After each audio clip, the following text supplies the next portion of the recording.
organizada por Revuelta, asociación a la que tengo el gusto y la suerte de pertenecer. Y bueno, la charla se llama Antecedentes históricos del soberanismo cántabro. Es una charla enfocada desde una perspectiva histórica, pero que yo creo que quizá vamos a ver cosas del pasado, pero que quizá puedan darnos ideas o puedan evocarnos planteamientos que puedan ser interesantes para la actualidad. Entonces, yo ahí lo dejo, voy a empezar. Bueno, en primer lugar habría que hacer alguna diferenciación como de conceptos, porque durante la charla voy a hablar de varias cosas. Voy a empezar en el siglo XIX, sobre todo a finales del siglo XIX, luego voy a pasar a comienzos del siglo XX, la época de la República, la Guerra Civil, el franquismo, la transición, y luego ya llegaré a los años 80, a principios de los años 80, ahí más o menos me detendré, aunque bueno, sí contaré un poco lo que vino posteriormente, pero lo que vino posteriormente, los años 90 y ya el siglo XXI, pues bueno, son actualidad, no son historia todavía quizá. Entonces es un poco el marco temporal en el que voy a estar. Y luego, bueno, aquí hago una diferenciación que habría que diferenciar entre regionalismo, autonomismo y federalismo, porque vamos a hablar algo también de diferentes movimientos que va a haber en el siglo XIX y en el siglo XX, y algunos de ellos tenían este tipo de características, y vamos a ver que son diferentes. El regionalismo, como vamos a ver después, necesariamente no plantea, no tiene por qué tener un planteamiento descentralizador necesariamente, o sea, no tiene por qué plantear una Cantabria que esté constituida como comunidad autónoma, o que tenga un concierto económico, o que tenga algún tipo de forma de autogobierno. Puede ser un regionalismo simplemente de exaltación de lo propio, algún tipo de regionalismo cultural. Bueno, hay varias formas de regionalismo de todas formas. Luego lo iremos viendo, es que he dicho así suena todo muy áspero, pero cuando entremos allí va a ser más fácil de entender. Y luego, bueno, hay hechos o planteamientos anteriores a la época de la que voy a hablar, como puede ser la creación de la provincia de Cantabria en el siglo XVIII, en 1776, pero en eso no voy a entrar porque entra dentro de una época... 78. 1778. Ah, 78. Pues sí, me he confundido con lo de esto de Estados Unidos, ¿no? Creo que se me ha ido de historia con eso. Y bueno, pero que no voy a entrar en ello mejor, porque si no me equivoco la fecha. Entonces, porque corresponde a una época un poco anterior al nacimiento que está aceptado hoy en día, de que el nacionalismo, el regionalismo, el soberanismo, las ideologías, digamos, modernas que puede haber hoy en día, nacen sobre todo en el siglo XIX. Entonces, las épocas anteriores sí tienen elementos interesantes, sí tienen cosas de las que podemos aprender, y lugares a donde podemos mirar y donde podemos aprender cosas, pero bueno, no sé, me parecía igual un poco espinoso entrar ahí. Luego, bueno, el margen de la charla es limitado, así que tampoco puedo hablar de todo. Daniel, también es interesante decir, perdona, Sí, no, que no tiene sentido el nacionalismo antes del siglo XIX en cuanto a que no existe España como tal antes del siglo XIX, quiero decir, por eso ni siquiera se planteaban cuestiones de autogobierno. Claro, no, a ver, yo lo digo desde la perspectiva de que no existe el nacionalismo, no existen las naciones en el sentido moderno de ningún tipo, o sea, existen los reinos, existen imperios, existen pues otras formas de organizar las sociedades, y no hay, puede haber cosas ahí que nos recuerden o que nos suenen a algo parecido, pero bueno, como tales, como ideologías modernas, no tal, pero claro, sí, por supuesto, tampoco. Pero porque no existía la necesidad política, quiero decir, claro. El centralismo no era necesario el autogobierno en ese sentido. No, claro, por supuesto, eso es. Y nada, bueno, voy a empezar con lo que he hablado antes un poco, que es la cuestión del regionalismo cultural. El regionalismo cultural es todo un movimiento que se desarrolla sobre todo a finales del siglo XIX, del siglo XIX, con escritores como, por ejemplo, José María de Pereda, que a todos os sonará, ¿no? José María de Pereda, igual desde algunas ópticas o desde algunos planteamientos se le ha podido saltar como regionalista o cantabrista en algún sentido. No es así exactamente. No es así exactamente porque eso, el planteamiento suyo es un planteamiento sobre todo cultural y literario. Él escribía novelas costumbristas, era un tradicionalista, sobre todo exaltaba la tradición, los valores tradicionales frente a la modernidad, a las ideologías de la modernidad, entre las que estaban pues el liberalismo, pero sobre todo el socialismo, las ideologías, el republicanismo y este tipo de ideologías progresistas, y él reaccionaba aferrándose un poco a la tradición y todo esto, y de ahí recurría a la cuestión esta del regionalismo cultural, pero no en ningún momento hacía propuestas a nivel político para Cantabria. No decía quiero una Cantabria soberana, o quiero una Cantabria gobernada de tal forma, o quiero un estado, quiero un estatuto, quiero un concierto económico. En ningún momento hace planteamientos de ese tipo.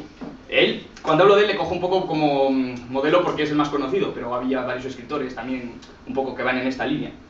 Y bueno, de hecho, él, por ejemplo, fue a los Jocs Florals, que eran actividades también del regionalismo cultural que había en Cataluña, que era, en realidad, tenía elementos comunes, lo que pasa es que el regionalismo cultural de Cataluña luego va a formar partidos políticos y organizaciones políticas. Y aquí se va a quedar en algo más, pues eso. Ahora os voy a poner una cita que expresa muy bien lo que estoy diciendo, porque así igual se entiende mejor. Ahí.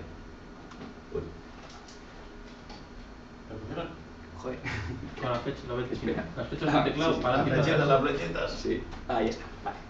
Bueno, aquí lo dice José María Quintanilla, que era un amigo de José María Pereda, ¿no? Y él hablaba de cuando le preguntaban qué clase de regionalismo defendían, y él decía, nuestro regionalismo es completamente inofensivo, él mismo lo decía.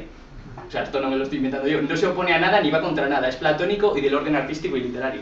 O sea, ellos mismos lo aseguraban que no tenían ningún tipo de pretensión política, o si la tenían, iba más con lo que dominaba en aquella época, ¿no? Porque luego dice, españoles y muy españoles todos amantes de la unidad nacional. O sea, en realidad era, bueno, una aceptación de lo que hay, ¿no? Del nacionalismo español imperante, y bueno, dándole un barniz más propio, más, bueno, de exaltación de las tradiciones, pero eso, más para apoyar casi el tradicionalismo que la idea de Cantabria como una comunidad aparte, como una comunidad con sus peculiaridades.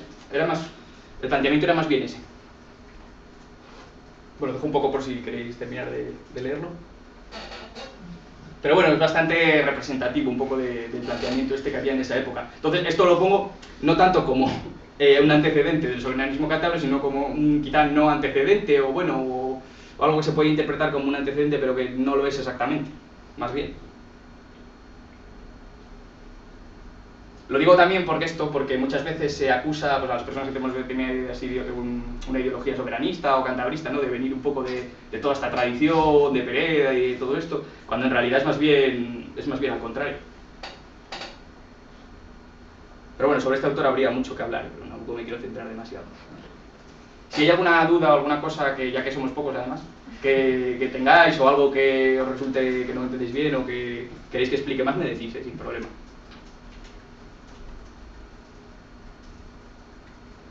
Vale, ya le voy a hablar de otro movimiento que está un poco no voy a decir en las antípodas, pero bueno, un movimiento bastante contrario al que había del tradicionalismo José María Pereda, que eran los republicanos federales. Bueno, para el que no lo sepa, a finales del siglo XIX el republicanismo en Cantabria y en concreto en Santander tenía bastante fuerza y era un movimiento bastante potente. De hecho, hubo varios alcaldes republicanos, lo que pasa es que bueno, estaban divididos en diferentes partidos. Unos partidos eran más centralistas, los que se llamaban republicanos unitarios, y luego había republicanos federales. Y los que eran seguidores de Pi Margall, que no sé si os sonará, bueno, creo que fue presidente de la Primera República, y bueno, era una figura del republicanismo bastante importante, que él era catalán, como se nota por el nombre.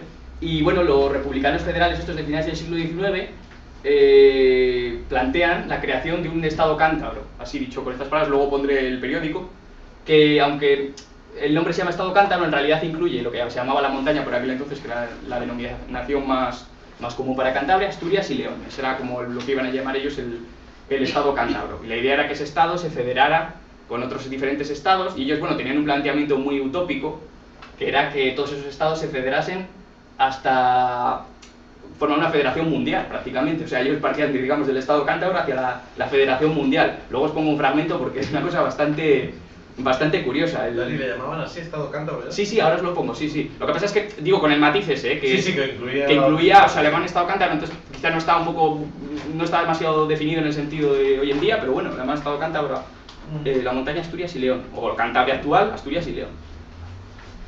Y bueno, posteriormente habrá cambios en ese planteamiento, que luego explicaré. O sea, este planteamiento va a durar unos años, luego habrá otras posturas diferentes. Y luego en 1936 habrá un intento de estatuto de autonomía del Partido Republicano Federal, que también lo comentaré posteriormente. Y ahora os voy a poner... Uy, joder. No es problema. Usa las flechas de teclado, en lugar de usar las Sí, creo que sí, va a ser mejor. Vale, bueno, este es un periódico, ahora aquí no lo podéis leer, ahora os lo pongo transcrito para que lo queréis echar un vistazo. Este era el periódico, que se llama El Hambre en Puerta, un título un poco extraño, muy propio de la época. Y aquí lo pone, Semanario Republicano Democrático Federal de Intereses Regionales de Cantabria. Será el el planteamiento aquí pone autonomía, justicia, federación. Bueno, ahí y el texto lo podéis ver aquí. Es un poco, bueno, creo si queréis lo más relevante. Es el estilo este de escribir también de la época, que era como muy florido, muy un poco, hoy en día quizá un poco difícil de leer. Dice, desenvolvimiento colectivo del pueblo cántabro hacia el fin común, para todos los amantes del progreso eterno. Bueno, es que, una palabra, levantar.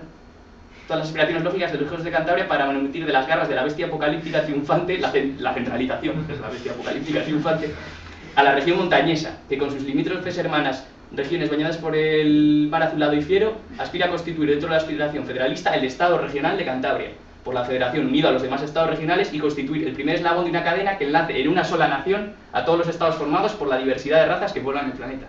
Era el planteamiento bastante curioso. Yo la verdad que cuando leí esto te quedas así como... eso sí que da tener moral. Era pensar a largo plazo y pensar un pensamiento realmente utópico, pero bueno, muy interesante. Y es eso, es de 1907, bueno, finales del 19, principios del siglo XX. Y bueno, posteriormente a este planteamiento, voy avanzando un poco temporalmente. Durante los años 20 y 30 había debates, empezó a desarrollarse debates regionalistas en Cantabria. Era un momento, sobre todo también a partir de la dictadura de Primo de Rivera, coincide que hay un despertar del tema catalán también, tiene bastante influencia. Y hay un despertar de la cuestión del centralismo, del regionalismo, bueno, un debate bastante importante. Pero es un debate que hay que decir que no era algo, digamos, de masas, o no se cree, o por lo que se sabe hoy en día, no era una cosa tampoco de partidos políticos, era más bien una cuestión de cosa de personalidades que eran influyentes, que tenían un poder, que escribían en la prensa, que eran muy respetadas, pero que eran sobre todo posturas suyas, ¿no? Y bueno, José del Río Sainz era un escritor y periodista, bastante conocido, tiene una estatua cerca de la Magdalena, donde el camello. El Bota, sí. Sí, ese es José del Río Sainz. Y él, bueno, él era partidario de la unión con Castilla, hablando sobre todo de la relación que había existido pues, con el comercio tradicional de la harina de Castilla, que se embarcaba por Santander, y bueno, que ese lazo que era importante, y que a nivel económico además una Cantabria como separada de Castilla que no tenía sentido, bueno, daba ese tipo de argumentaciones. Luego existían otras posturas que poco conocidas, como un periodista que se llamaba Maximeno García Venero, que bueno, este periodista empezó siendo republicano, luego cuando tal se pasó, al final se hizo historiador de Falange, quiero decir. Era un poco chaquetero, digamos, de alguna forma. Y bueno, él hablaba en artículos anteriormente al proceso este de cambio de volverse falangista y todo eso, él era partidario de una unión con Asturias, pues porque entendía que igual que económicamente, culturalmente, que podía haber ahí cierta afinidad y que podía ser lo mejor. Y luego el defensor más conocido de Cantabria como una entidad que se fuera una región autónoma era Santiago Fuentes Pila, que era un personaje también bastante importante. Él era bastante conservador en realidad, sus planteamientos, pero bueno, de los tres personajes en realidad ninguno era especialmente revolucionario ni de izquierdas, era porque ya digo que eran élites, eran gente pues que tenía cierto poder en la época y bueno, sus planteamientos pues no podían ser tampoco muy subversivos. Pero bueno, este plantea ya ideas interesantes, los debates que tiene con José del Río Sainz sobre la idea de pertenecer a Castilla, sobre la descentralización, son interesantes porque da argumentos curiosos, pues bueno, como pues la propia identificación que tienen los cántabros de sí mismos se empieza a decir como argumento frente a planteamientos solo económicos o de lo que más nos interesa, pues él dice, no, bueno, pero es que los cántabros no se perciben como castellanos, no se perciben como otra cosa que montañeses, que era lo que se utilizaba más en la época, aunque cántabros también, se utilizaban las dos cosas. Y eso, hay debates interesantes en el Ateneo en los que aparece, pues primero habla uno, luego habla otro, bueno, esto era muy habitual en la época.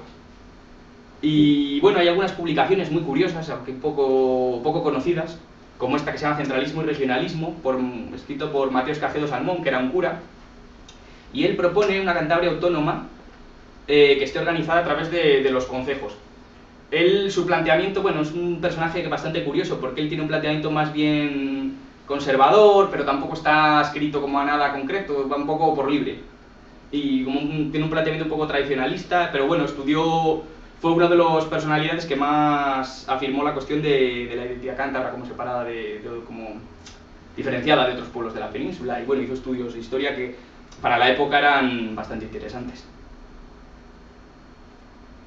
Y bueno, ya pasamos a... avanzamos bastante más, porque tenemos que tratar muchos años, y ya pasamos a un proyecto de estatuto que hay en 1936. Ya hemos avanzado, acá termina la dictadura de Primo de Rivera y ya estamos en la Segunda República.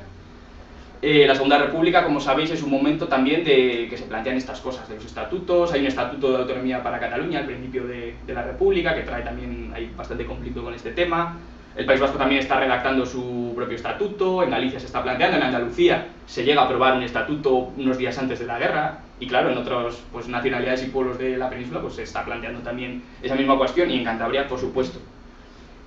Y bueno, para aquel momento el Partido Republicano Federal, que era el partido quizá más interesado en la cuestión esta de la descentralización y todo esto, el Partido Republicano Federal, para aquel entonces ya había abandonado su idea, el planteamiento este del Estado cántabro, que era León, Asturias y Cantabria.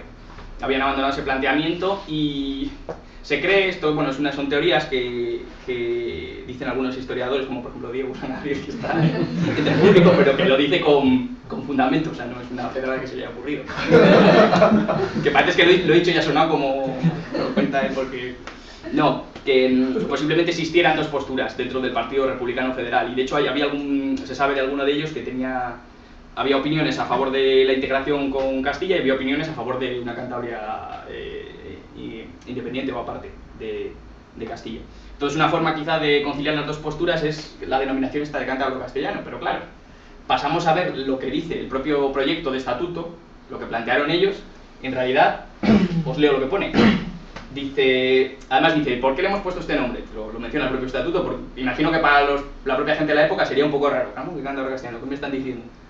Y decía, algunos ayuntamientos del litoral cantábrico y otros del interior de Castilla, y quizá en número y extensión equivalentes a una provincia completa, que si bien no pertenecen por sí a la actual división territorial a la provincia de Santander, con todo, por afinidad de intereses y relaciones, también por los mismos lazos antes indicados, desearían incorporarse al estado que formulamos. O sea, básicamente lo que viene a decir es que si democráticamente zonas, digamos, de la periferia de lo que es la provincia de Cantabria actual, que entonces oficialmente provincia de Santander, quisieran unirse a ese estado que ellos planteaban, podrían hacerlo. O sea, básicamente lo que es una Cantabria ampliada, en realidad.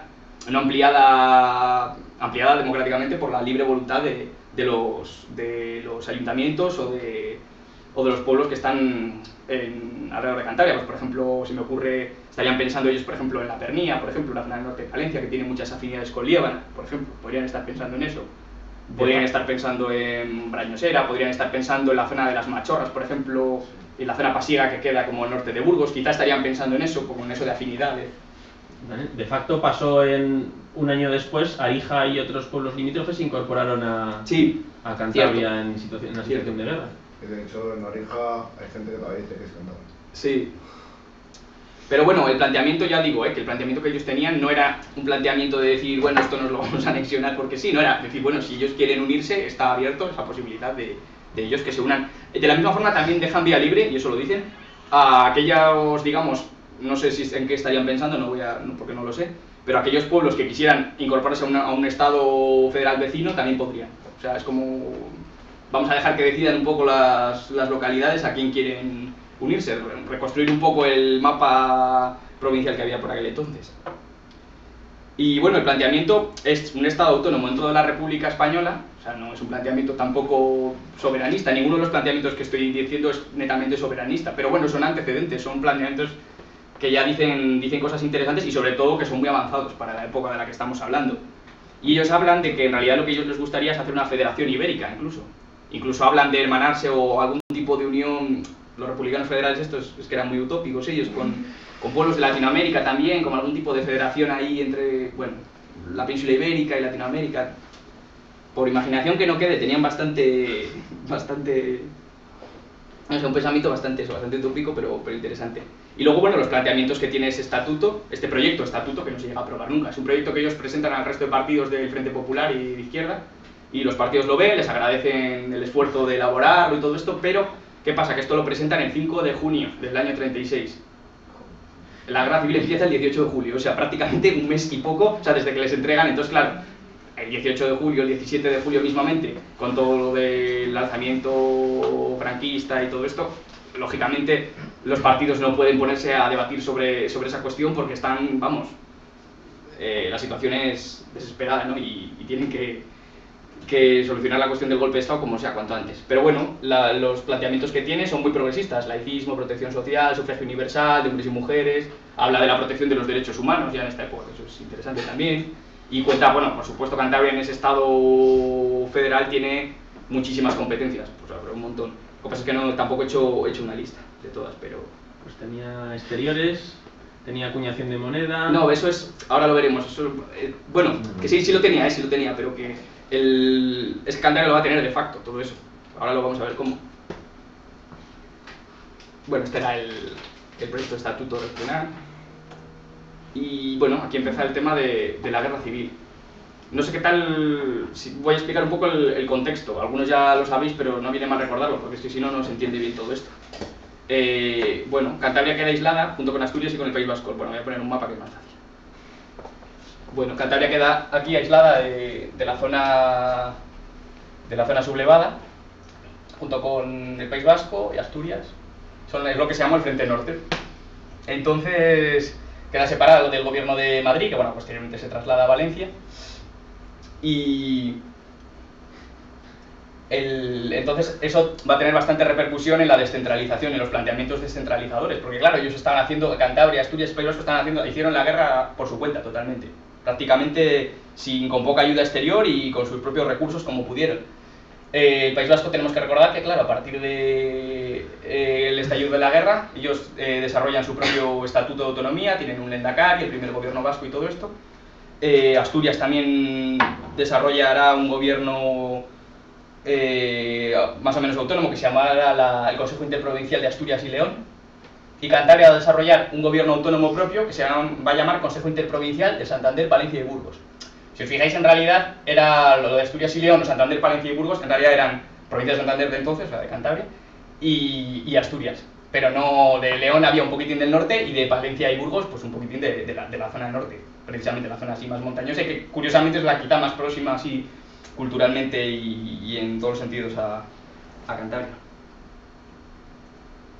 Y bueno, ese Consejo Interprovincial, inicialmente hay mucho caos, cuando empieza la guerra hay mucho caos, porque los comités populares se desarrollan pues por toda la geografía de Cantabria, entonces en cada pueblo tiene su propio comité y no hay como un gobierno, digamos, unitario que concentre que tenga el poder en todo Cantabria. Entonces, a partir de ahí se desarrolla primero un gobierno provisional, o ahora no recuerdo exactamente cómo se llamaba, como una especie de junta, es que no recuerdo el nombre exactamente. Bueno, el caso es que esa junta al final termina convirtiéndose en el Consejo Interprovincial, ya adquiere poderes, digamos, oficiales y tiene como su propio, una autonomía ya descrita, y estas son un poco las consejerías que existían, que tenía el gobierno del Consejo Interprovincial. Tenía una presidencia, una vicepresidencia, Hacienda, Transporte, Sanidad, Higiene, Cultura, Agricultura, Ganadería, y se reparten las consejerías entre los partidos y organizaciones del Frente Popular, claro, que eran bueno, el Frente Popular más la CNT. Entonces, por ejemplo, aquí está indicado un poco, más que, bueno, lo veis por curiosidad, vamos, cuáles eran de la CNT, de la FAI, del PC, de Izquierda Republicana, del Partido Republicano Federal, el que planteó lo del estatuto aquel, que al final no llegó a nada, lo que acabo de comentar, que es el Partido Republicano Federal, que controla la Consejería de Exteriores. Cantabria tenía una consejería de Exteriores donde pues iban a hacer sus acuerdos o sus negocios, pues iban a Gran Bretaña, mandaban delegados a diferentes sitios y negociaban con el gobierno de Gran Bretaña o de Francia, pues si necesitaban armas o controlaban la cuestión de los pasaportes. O sea, era tenía prácticamente todas las competencias. La única que no tenía, en realidad, era la de la guerra propiamente, que eso sí estaba controlada por el gobierno de Madrid, de la República, se preocupó mucho, claro, de controlar esa competencia, pero el resto tenían prácticamente todas. O sea, era como un gobierno de facto prácticamente, no completamente, pero prácticamente funcionaba como un gobierno autónomo y aparte del gobierno central.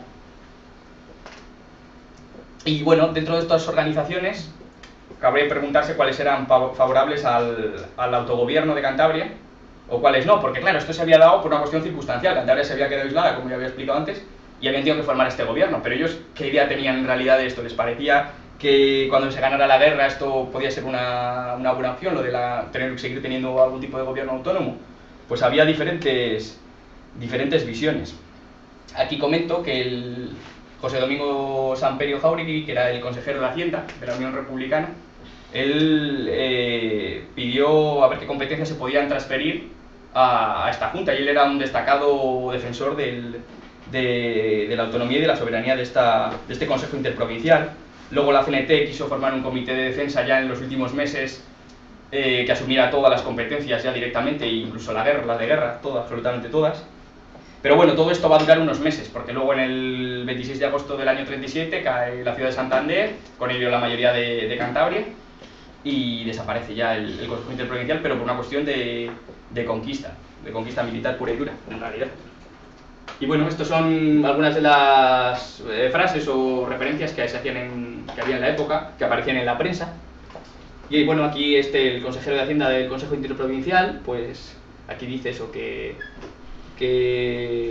debemos iniciar la autonomía regional, germen fecundador de los pueblos capaces, y se ponen en pie para dirigir sus destinos y librarse de la tutela y la servidumbre, sin protecciones ni consejos que no pidamos.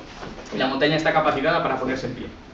Esos eran los planteamientos que sostenía, y no era el único en realidad, porque también aquí tenemos a...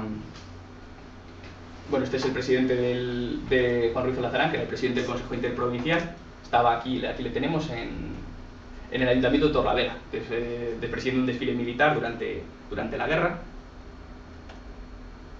Esta foto se ve un poco mal. Bueno, este era el vicepresidente, que era de la Federación Obrera Montañesa, que era como se llamaba aquí el UGT, y este Mariano Juez, que era el Partido Comunista, también otro consejero. Había bastantes más, pero bueno, no voy a poner las fotos de todos. Bueno, esta es la fotografía de cómo estaba más o menos cuando se forma el Consejo Interprovincial, más o menos esta era la situación a nivel de la guerra y todo esto. Esto era una de las monedas, que el Consejo Interprovincial, no sé si lo he comentado, pero también emitía su propia moneda. Y aquí bueno, tenemos una fotografía de una de ellas en el año 37. Y bueno, en estos años el diario más importante de Cantabria, que se llamaba el Diario El Cantábrico, promueve la creación de un Estado cántabro, país cántabro, que denominaba, el propio diario lo denominaba como tal. Y bueno, planteaban ellos qué competencias iba a tener, incluía ganadería, educación, policía autonómica, sanidad, etc.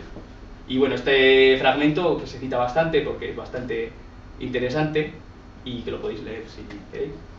Dice: vive actualmente la montaña como si tuviese ya su estatuto correspondiente al país cántabro. Paga sus tributos, da hombres para la guerra, acepta y realiza todos los sacrificios de carácter nacional impuestos por las circunstancias. Sostiene el orden público en su territorio y se administra automáticamente. Y aquí como se va demostrando que la provincia de Santander, que la región cántabra está perfectamente capacitada para gobernarse a sí misma, sea por el sistema de las autonomías o sea por un régimen francamente federal. Esto ya lo plantean el Diario El Cantábrico, el 3 de noviembre del año 36. Bueno, estas otras declaraciones del director de la Casa de Salud de Valdecilla, que también van un poco en esta línea. Dice que nuestra patria, la montaña, ya ha estructurado los pueblos ibéricos en régimen federativo, adquirirá su autonomía política y administrativa, y entonces la que hoy nace como Escuela de Medicina acabará por engarzarse en la Universidad del País Cántabro. Es uno de los precursores, aparte de esta cita que he puesto aquí, él es uno de los precursores en realidad de la creación de la Universidad de Cantabria, aunque nunca ha sido reconocido como tal en realidad, pero fue uno de los que lo planteó, pero claro, a partir del franquismo este sueño, esta expectativa queda truncada. Y bueno, esto lo ponía pues para ilustrar cómo a partir del franquismo esto queda completamente anulado. Estos son presos republicanos en la plaza de toros de Santander. Y bueno, en el franquismo, pues eso, cualquier aspiración que no vaya en la línea esta, pues queda anulada. Aquí comento como una cosa curiosa, que hubo un intento de recuperar la denominación de Cantabria como tal, pero esto no suponía ningún tipo por parte del propio presidente de la Diputación, pero tampoco una cuestión que no iba más allá del simple nombre. O sea, no había un interés en conseguir algo de autogobierno o en generar algún otro tipo de estructura, era simplemente una cuestión de nombre y de denominación y punto. Y bueno, la transición, es cuando es un momento así bastante interesante donde se plantean pues, todas estas luchas por la autonomía y y por la descentralización. Aquí comento que Cantabria tenía grandes problemas estructurales en los años 60. Cantabria durante los años 40 y 50 en realidad había tenido un momento económico bastante bueno. Era de la tercera, como provincia, era la tercera en Producto Interior Bruto y bueno, tenía en realidad tenía un desarrollo industrial bastante potente, pero a partir ya de los planes estos de estabilización y liberalización económica que hizo el franquismo, empezó a perder tejido industrial, problemas de paro, etc. Bueno, entonces en el año 76 nace la Asociación para la Defensa de los Intereses de Cantabria. Esta asociación llegará a tener bastante influencia, pero su momento álgido, su momento potente va a ser durante unos años, durante los años estos de la transición, donde llegará a tener incluso a unos 5.000 socios aproximadamente, o sea que va a ser bastante potente. Y la primera manifestación que hubo en Cantabria en realidad no fue reivindicando propiamente la autonomía, sino fue reivindicando un concierto económico, como por ejemplo los que hay con el País Vasco, que tiene su concierto económico, o Navarra, por ejemplo. Y bueno, en protesta también por la marcha de una empresa, porque bueno, estaba todo muy vinculado en realidad, no se desvinculaba una cosa de la otra. Y esto va a ser muy importante. Yo creo que es importante. En el año 77 hay un proyecto de construcción de una central nuclear en San Vicente de la Barquera. Y bueno, va a haber asambleas multitudinarias, bueno, ahí se destacó como dinamizador de estas, pero bueno, había muchas otras fuerzas, tampoco quiero decir que fuera ni la única ni necesariamente la más importante, pero bueno, que sí tuvo cierta relevancia. Y bueno, hubo movilizaciones muy grandes, 3.000 personas ocuparon los terrenos de la empresa, el 21 de agosto 5.000 personas se manifiestan contra el proyecto, todos los ayuntamientos de la zona estaban en contra, dimitieron varios alcaldes, la verdad que fue algo bastante potente y se consiguió realmente la paralización del proyecto. Luego también había otras luchas obreras en la época, como contra el cierre de la planta de agua de Solares, por ejemplo.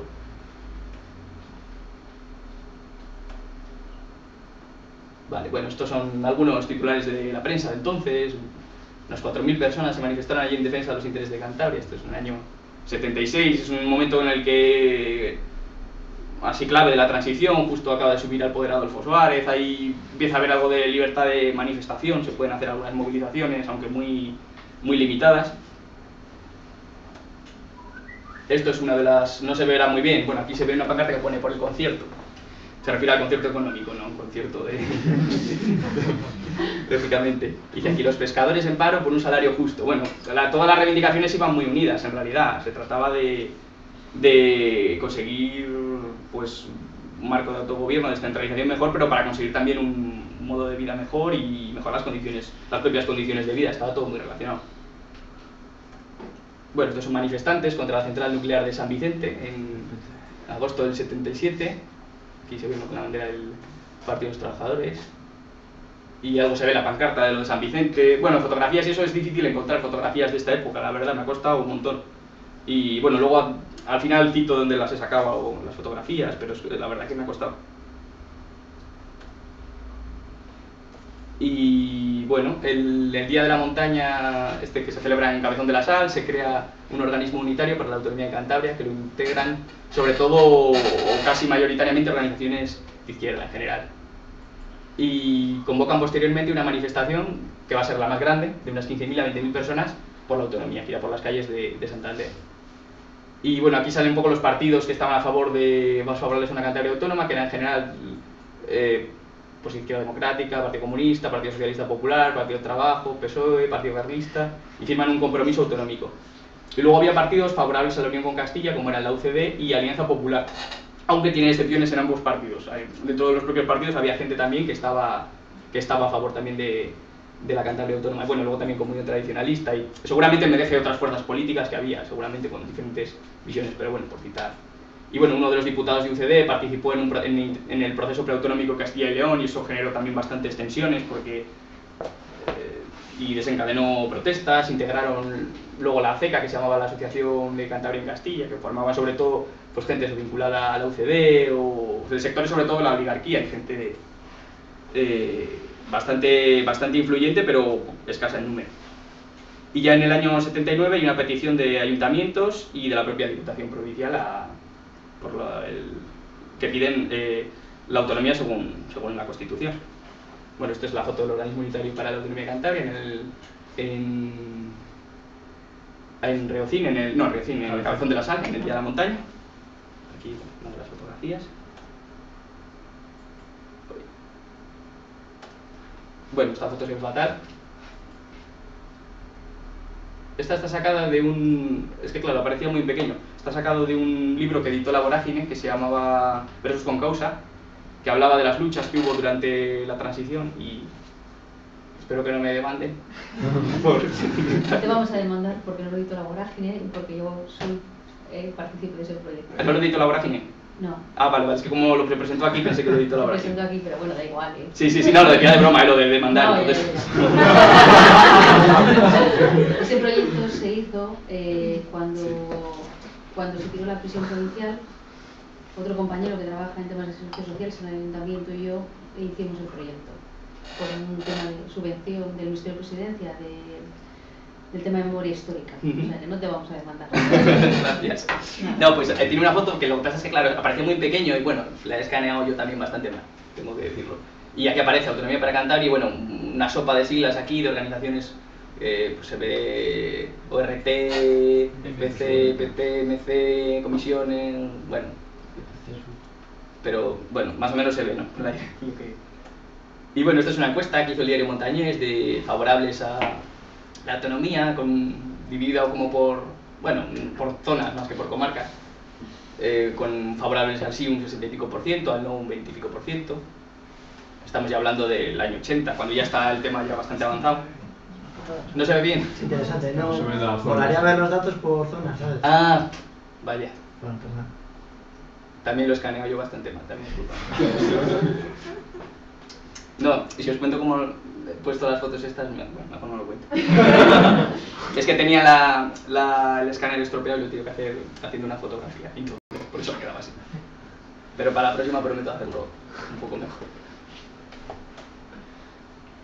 Bueno, y en el año 80 se crea lo que se llamó el Frente de Rechazo, que conformaba DIC y un montón de organizaciones de izquierda, ya a la izquierda del Partido Comunista y del Partido Socialista. Tenemos aquí UGAN, tenemos Joven Guardia Roja, Sindicato Democrático de Ganaderos, Sindicato Cántabro de Trabajadores, Sindicato Unitario, Partido de los Trabajadores de Cantabria y bueno, creo que había algún colectivo más, pero bueno, más o menos eso es lo que en general aquí está la mayoría. Entonces luego David que elaboró un estatuto paralelo que reconocía a Cantabria como nacionalidad y sobre todo lo que exigía este Frente de Rechazo era que el estatuto no fuera una cosa que lo negociaran en despachos la UCD y el PSOE, sino que se planteara un debate de verdad abierto y la gente sobre todo lo pudiera votar y pudiera acceder a ello mediante un referéndum y aprobarlo así. Y además entrando bajo... bueno, es que esto es un poco complicado porque ni yo mismo te creas que lo tengo muy claro, pero en el tema de la Constitución hay comunidades que entran como... hay dos vías. Igual Diego, tú lo sabes un poco mejor lo de las vías. Sí, bueno, la de las llamadas nacionalidades históricas, que el único criterio para denominar las nacionalidades históricas es que se hubiera aprobado el estatuto antes de la guerra. Básicamente. Que, bueno, pues que tienen como otra vía directa y tienen más acceso a competencias y demás. Y luego las otras que tenían que pasar por... bueno, es que tampoco... Se pedía un estatuto de máximo, sobre todo era eso, porque es que este era el estatuto que se iba a aprobar era como de segunda. Sí, y se pedía un estatuto de máximo. Exactamente, y sobre todo eso, pues que se votara. Entonces, bueno, voy a alguna otra manifestación, por supuesto ya no tan mayoritaria como las otras, porque bueno, ya más o menos como había la idea de que se iba a hacer lo del estatuto, pues ya las manifestaciones igual no eran tan grandes, o quizá ya eran de la gente más concienciada, con un planteamiento ya pues más o nacionalista o soberanista. Y bueno, finalmente el estatuto del que estaba hablando es aprobado en el año 81.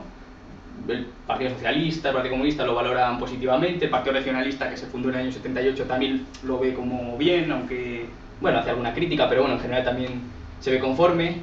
La UCD, digo aquí, valoración escéptica. La UCD, claro, como anteriormente habían tenido muchos parlamentarios favorables a lo de la Unión con Castilla, al final habían tenido que plegarse por la presión popular en la calle que había, acceder a esto, pues ellos básicamente lo que dicen es que bueno, que sí, que lo de Cantabria bien, pero que no sabemos si eso va a funcionar, o bueno, que no está muy claro.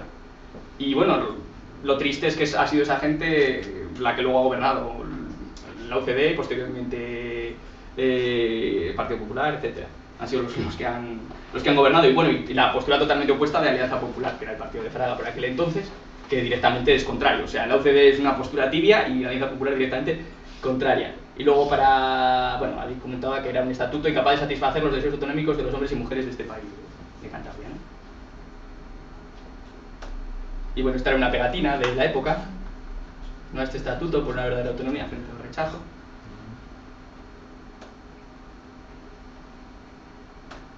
Y bueno, de los años 80 hasta la actualidad, pues han existido organizaciones como ANAC, la Agrupación de Nacionalistas Cántabros, Izquierda Cántabra Unida, que se presentaban en las elecciones del año 83, y luego, bueno, en el año 1995 nace Conceju, el partido político Conceju Nacionalismo Cántabro, y luego en el año 98 nace Revuelta, pero bueno, esto ya es la actualidad, entonces tampoco me interesaba entrar a esto en concreto, porque bueno, esto ya... El Partido Nacionalista Cántabro. Bueno, pero sobre eso es un tema, no sé si para una charla aparte, pero... Igual sí que puedas comentar algo de ANAC, por ejemplo, no sé, o de ICO. Ya, es que yo esta parte, ¿sabes qué pasa? Que me parecía una parte bastante compleja y me parecía sobre todo espinoso tratar este tema porque hay mucha gente que lo ha vivido, porque estamos hablando de los años 80, no estamos hablando del Estatuto Interprovincial, y me parecía que igual podía ser más interesante, yo lo comento porque tengo que comentarlo, pero me parece más interesante igual en el futuro organizar charlas o una actividad con personas igual que hubieran estado en esto, que lo conocieran un poco de primera mano, porque es un poco, no sé, me da como no sé qué, a través simplemente de documentos, de libros, de que lees una revista, simplemente hacer una reconstrucción de lo que fueron estos años o este planteamiento, sería más interesante eso con las personas propiamente. Bueno, estas son algunas de las fotos de un folleto de ANAC para las elecciones, Izquierda Cántabra Unida, que aquí se define nacionalista. Izquierda Cántabra Unida celebró su congreso y se definió como una izquierda nacionalista.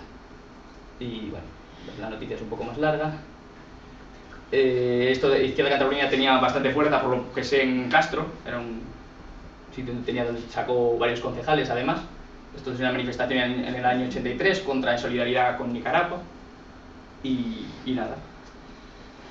Y bueno, estos son ya fotografías de antes de ayer, como quien dice. Bueno, esto es de Conceju, de una fotografía seguramente bastante antigua. Y esta de Revuelta también de los años finales de los 90, seguramente estas dos fotografías, está más actual, y los logotipos también más actuales, como se nota. Y por último, no quería terminar sin hablar un poco, porque me parece que es justo hacerlo, de la bibliografía que he consultado, o de los libros que he leído. Lo digo también por si a alguien le interesa profundizar un poco en el tema. Y sobre todo porque tampoco quiero quedar yo como si hubiera investigado yo todo esto por mi cuenta o todo lo que aparece aquí fuera idea mía. En realidad yo pues he consultado muchos libros y bueno, los que aparecen allí sobre todo, y de ellos he sacado un poco todo esto, tanto las referencias como las citas, como fotografías, etc. Y bueno, estos dos libros, Una efímera autonomía, el Consejo Interprovincial de Santander, Palencia y Burgos, como su nombre dice, se centra mucho en hablar de esto del Consejo Interprovincial y es bastante interesante. Y este de la República Sitiada de 13 meses de guerra civil en Cantabria, a mí me ha servido para charlas sobre otros temas y me parece un libro muy bueno y muy interesante. Son los dos del mismo autor, de Miguel Ángel Soria Gutiérrez, y están bastante bien ambos.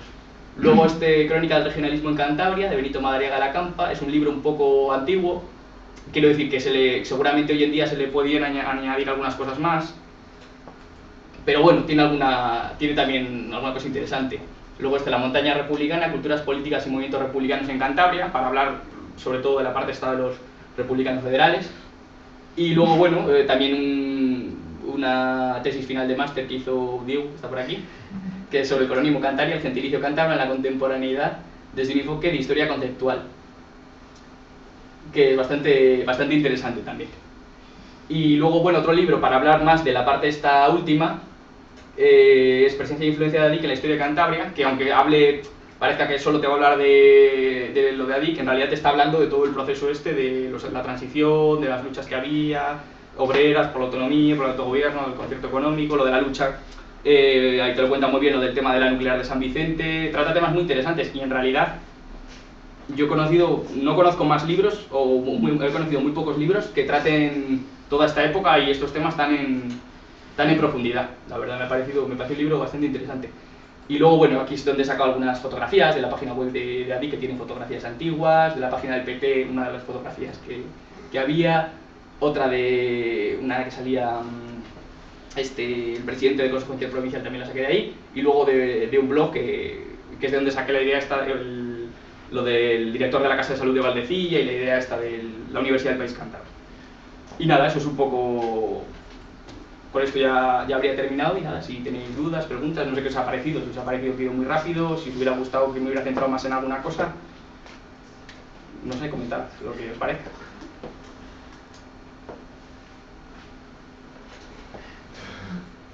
Bueno, yo tengo una duda, que Sí. en las últimas fotos hemos visto una pancarta escrita en cántabro y demás. Sí. ¿En qué medida, digamos, los antecedentes históricos del soberanismo usaron la lengua cántabra? Es decir, hicieron publicaciones, por ejemplo, durante la República. Van un poco disociadas. De hecho, los primeros movimientos nacionalistas en Cantabria, en realidad, si alguien lo sabe, que me corrija, los primeros movimientos nacionalistas, como por ejemplo ANAC o incluso ICU, no hacían especial énfasis en el tema. Eso empezó más bien a partir de finales de los años 80, principios de los 90, con colectivos como Montañés Sabora, por ejemplo, que fueron los que empezaron con esa reivindicación. Pero inicialmente los otros movimientos, incluso ya te digo, propiamente nacionalistas, no hicieron especial bandera de ello. Y de hecho en el libro por ejemplo, de Presencia e Influencia de ADIC se ve que no se le da especial relevancia. Eso será una cosa posterior, son como dos cosas que van un poco... Más antiguamente estaba en lo que tú has dicho, que no toca tangencialmente al movimiento político, estaba más en el tradicionalismo cultural. Sí, exactamente. En sí. ese movimiento sí que había más reivindicación de tipo Sí. lingüístico, aunque tampoco con la conciencia, digamos, lingüística en pie de igualdad, sino como algo Literario, como un dialecto. Sí, como una cuestión literaria, no, pero desde luego muy disociado ciertamente de lo que se entendía como la política tal cual. Quizá a la hora también de definir la identidad cántabra durante la transición, como que se hizo una elección de qué aspectos había que resaltar más.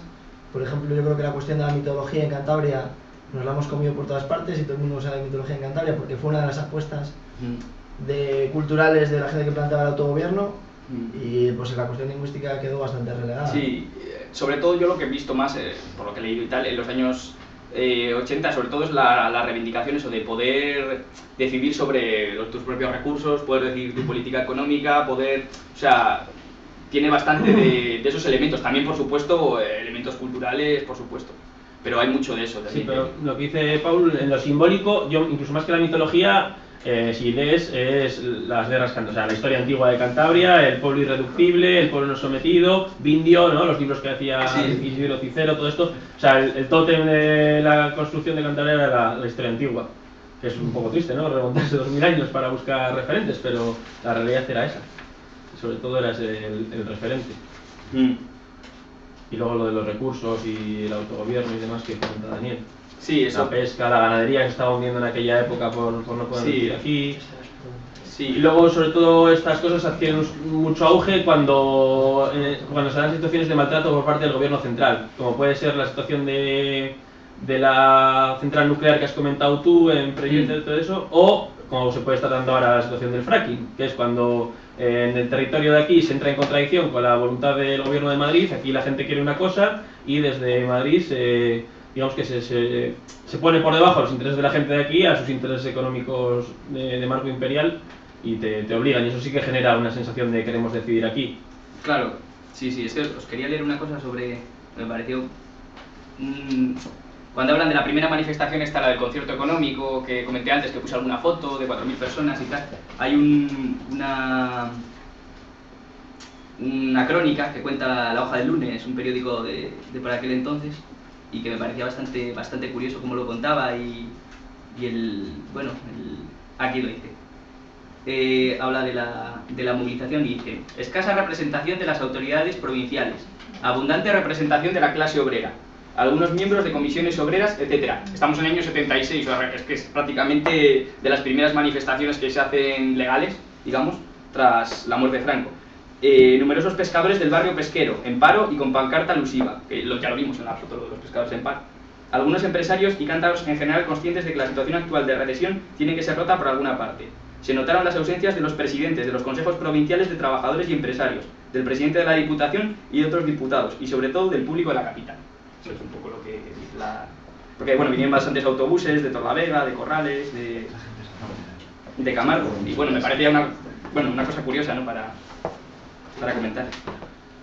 De las fechas antes de lo que has estado comentando aquí, de esa época un poco anterior, que bueno, ya se comentaba antes, que ahí ya sería muy relativo hablar de nacionalismo tal, pero ¿habría algo de por esa época así por encima que fuera destacable en esta línea? ¿En qué época dices? ¿En el siglo XVIII o así? Sí, un poco, bueno, antes no muy antes, no remontarnos a las guerras cántabras, pero sí un poco antes de la época que has tratado aquí en la charla. Bueno, por ejemplo, a finales, esto aparece también en el trabajo de Diego, a finales del siglo XIX, cuando se crea la división provincial actual que existe, de pues la provincia, bueno, que entonces se llama de Santander, de Cantabria, oficialmente, o Asturias, o otras provincias, se crearon en una fecha muy concreta, con esta frontera que tienen actualmente, ¿no? Y entonces la idea era, desde la idea que tenían desde el gobierno de Madrid, era que había que llamarlas como la capital de la provincia. O sea, provincia de Oviedo, provincia de Santander, provincia de tal. Y decían, porque si no, digo, creo que cuál es la referencia exacta, pero dice, si no se cae en planteamientos como identitarios, o no sé cómo lo llamaban. Primero establece como que el modelo es Francia, ¿no? Porque Francia ha conseguido un nacionalismo moderno y demás, dice. Y allí lo consiguieron sustituyendo el nombre de Bretaña o de Occitania o demás por los nombres de los departamentos, ¿sabes? Que llevan el nombre de la capital. Y dice, porque aquí hay que decidir cuál es nuestra identidad referente, si se quiere ser español o si queremos mantener las identidades locales, dice. Y entonces dice, si conseguimos cambiar los nombres de los territorios, será más fácil que la gente asuma la idea de España. Es que se está construyendo la nación española. Claro, eso es lo que yo decía un poco en la entrada. Desde mi punto de vista, todos estos movimientos, digamos, de tipo soberanista o se andan a llamar nacionalistas, etcétera, son sobre todo movimientos de corte defensivo, es decir, frente a las agresiones, o sea, cuando no tiene sentido desde que se construya el gobierno central, porque hasta entonces los gobiernos tendían más o menos al autogobierno, de una forma natural, digamos, en un marco, incluso la foralidad, sus propias leyes, sus propias normas consuetudinarias y demás. Es cuando se construye con Carlos III, con la llegada de los Borbones al Reino de España, cuando se construye se empieza a construir el Estado central español, cuando tiene sentido que surjan estos movimientos de respuesta a ese centralismo, cuando les dicen, no, ya no podéis seguir sacando la leña de los montes como habéis hecho siempre, o no podéis seguir pescando como habéis hecho siempre, os vamos a quitar la propiedad comunal de los montes, etc. Ahí es cuando surgen estos movimientos de respuesta. Y dentro de ese movimiento de respuesta, su máxima expresión es la provincia de Cantabria esta del siglo XVIII, que hablamos tanto de ella, que incluso va más allá. Ella dice, nos constituimos en provincia de Cantabria a imagen y semejanza de las de Asturias y Vizcaya, pero van más allá de ellas, porque en Asturias y Vizcaya el corregidor lo nombraba el rey de Madrid. Sin embargo, la provincia de Cantabria establecía nombrar a su propio corregidor desde los concejos, y de hecho por eso nunca fue aprobada por el gobierno central, ¿no? Y luego ya cuando viene la globalización y demás, cuando han resurgido los movimientos, digamos, de tipo soberanista o estos que les han dado en llamar nacionalismos, pues son sobre todo movimientos de respuesta a la asimilación. Entonces no tiene tanto sentido el que existieran previamente porque no existía tanto la amenaza. Quiero decir, ¿cuándo surge la reivindicación del cántaro? Cuando el cántaro desaparece, ¿no? Antes de cuando se habla con normalidad, la gente no tiene la necesidad de reivindicar su modalidad lingüística, ¿no? Entonces todas estas cosas son un poco de respuesta, para bien o para mal, en cierto sentido, y por eso surgen cuando se ven amenazadas. Con el cántaro hemos tardado un poco en responder, pero bueno. Sí, pero eso, en realidad, pues es un poco lo que ha comentado Diego. Hombre, ya digo que referentes en el pasado se pueden coger de muy lejos, en realidad. Lo que pasa es que, claro, me da un poco de, no sé qué, coger igual un referente de la Edad Media y decir, esto es un antecedente del soberanismo cántaro actual. Bueno, no sé, me da como un poco de cosa, pero eso no quiere decir que no se puedan coger esos referentes en el pasado y que no haya, pues eso, gente que con buenas ideas o que defendió planteamientos justos en el pasado en Cantabria, desde luego que no. ¿Qué creéis que es debido que el cántabro no se haya conservado como el bable, gallego y demás, el castellanismo brutal que hemos... Hombre, a ver, la cuestión de, sobre todo, por un lado está lo de la situación geográfica, que en Asturias se conserva mejor también por la zona donde está, porque está León, que lo del leonés digamos que lo protege y tiene Cantabria a un lado y Galicia por otro lado, o sea, no pega directamente, digamos, con la zona de Castellano Fuerte, o sea, tal cual pega con León y con Cantabria. Eso influye bastante. Luego, pues, el hecho de que a las élites de aquí pues no les interesaba, en general, no se desarrolló como, digamos, como lengua culta, entre comillas. Para mí no hay lenguas cultas e incultas, pero cultas en el sentido de pues, crear una academia, como hicieron todas las lenguas, estas como el castellano, el francés, hicieron en el siglo XVIII, por ejemplo. Eso tiene bastante influencia. Y sobre todo a partir de que, no sé, yo creo que a partir de que una lengua no se le deja desarrollarse como variante culta y sobre todo las élites de ese territorio no tiran de ello, no lo ven como algo relevante, como algo a defender o como algo por lo que deben luchar, y a partir de ahí yo creo que ya va todo cuesta abajo. Ya ni siquiera, quiero decir, ni siquiera hubo que usar con el tema de cantar, ni siquiera es que se usaran leyes demasiado estrictas como está prohibido hablar montañés en este sitio, sino que directamente el peso, digamos, de los prejuicios y de la ridiculización y todo eso hacían el resto. en realidad. Pero eso mismo ocurrió también en otros sitios, o sea que... Sí, pero por ejemplo, quiero decir, Galicia o, por ejemplo, el gallego tuvo su momento como de revitalización, como a finales del siglo XIX, con, por ejemplo, esto Rosalía de Castro, y bueno, y luego también pues, yo creo que está en una zona que se ha podido conservar mejor. Cantabria también es que perteneció desde muy pronto, se incorporó como parte del Reino de Castilla, y yo creo que eso también ha afectado bastante, estar metido ahí. Yo creo que eso. Pero bueno, eso son, no sé cómo decirte esto, tampoco traía la respuesta muy pensada, te comentaba ahora un poco lo que yo pienso, o lo que ha sido un poco a bote pronto, pero sí que... Yo creo que el tema de la protección de lenguas minorizadas es un poco lo que comentamos, como de tótems que se eligen para... Aquí pues hemos elegido otros tótems, pues lo de la mitología o el rabel, o por qué en Asturias se conserva también la gaita o se conserva no sé qué, y aquí también el rabel, ¿no? Porque allí el rabel está casi desaparecido, solo toca en el concello de Caliao, o porque allí la mitología tiene mucho menos auge, ¿no? ¿Y por qué aquí la mitología tiene más auge? Pues porque la identidad se ha construido en torno a esos tótems aquí, y allí en torno a los hórreos y a no sé qué, y aquí en torno a las casonas y a los escudos nobiliarios, y a... Sí. Entonces pues en unos sitios se conservan mejor unas cosas y en otros otras. Tú estuviste en Irlanda, por ejemplo, allí, quiero decir, la cuestión de la lengua, por ejemplo, para el movimiento republicano irlandés nunca ha sido muy relevante, muy importante, o sea, lo han tenido, bueno, como una especie de cosa así, sí, está bien, pero nunca han tirado demasiado de ello. De hecho, hoy en día es oficial el gaélico en Irlanda y cada día está... ¿Y no crees que puede tener que ver con que el nacionalismo en Cantabria, y quizá en otros sitios también, ha sido un fenómeno que yo entiendo que ha sido mayoritariamente urbano? Y entonces la gente que estaba reivindicando el autogobierno, no sé, la gente que estaba en política de izquierdas, digamos, sí, en el momento que estaban metidas en las organizaciones, era gente de un ámbito más urbano que tenía ya menos contacto, y urbano incluye Torlavega y incluye núcleos grandes. Sí, sí, sí. En Cantabria ya no era una cosa, ya en el año 70 y pico no era lo más cotidiano. Puede haber influido también que sus reivindicaciones no fueran esas, básicamente porque los núcleos urbanos en Cantabria en los 70, sí. de Cantabria ya no era un... Sí. Quizá en Asturias la situación era diferente todavía. Sí. Eso sería un tema para estudiar, hombre. También yo te digo que otros movimientos nacionalistas, incluso de principios del siglo XIX, el nacionalismo vasco mismamente, claro, también es un fenómeno urbano. O sea, en general, a ver, pero porque todos los movimientos modernos tienden a surgir primero en, o sea, el nacionalismo, el socialismo, el liberalismo, o sea, prácticamente cualquier ismo, excepto quizá, pues no sé, el tradicionalismo, el carlismo, quizá, como excepción, tienden a concentrarse en zonas urbanas, pero... Bueno, el País Vasco vaya, Digo en origen, hoy en día ya es otro rollo, pero en origen cuando el Partido Nacionalista Vasco, por ejemplo, nace en Bilbao en realidad, o nace en zonas urbanas, digamos los pueblos sobre todo eran carlistas, ideológicamente y a nivel de voto, ¿no? Luego, bueno, no sé, es un fenómeno que habría que estudiar más, ¿eh? Todo esto está muy importante. El regionalismo tiene mucha fuerza en las zonas rurales y no ha sido un tema que haya defendido. Ya.